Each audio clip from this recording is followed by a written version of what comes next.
Late heartbreak for Newcastle United as the club's hierarchy watched on with key decisions still to make.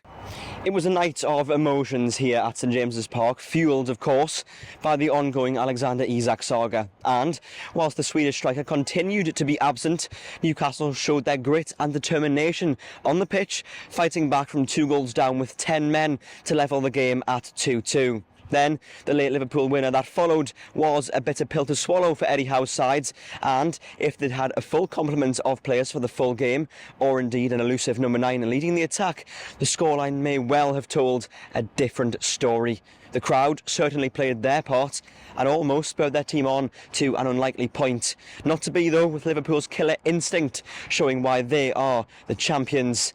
Let's go back to the start of the evening to see how events unfolded on Tyneside and what they could mean for the future of Newcastle's number 14. St James's Park was a cauldron, with that magic transferred onto the pitch as Newcastle dominated the opening minutes. Just as a goal looked to be coming, though, Liverpool hit with a sucker punch through Ryan Gravenberch to give them the lead. Then came a rush of blood to the head from Anthony Gordon, who cleaned through Virgil van Dijk.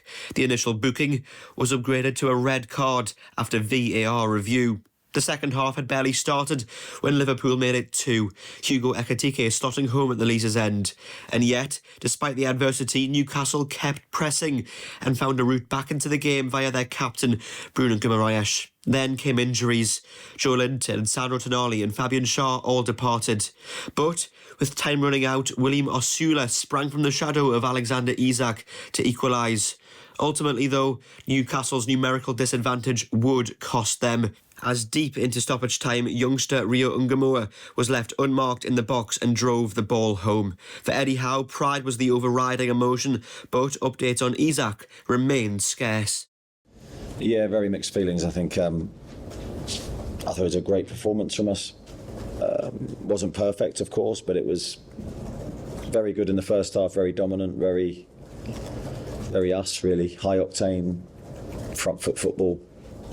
The only thing missing in that really strong start to the game, or middle period of the first half, was goals.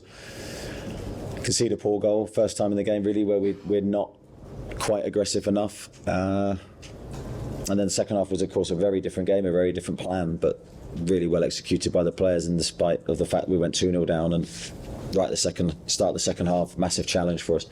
So I can't fault the players at all. I thought they gave so much to the game.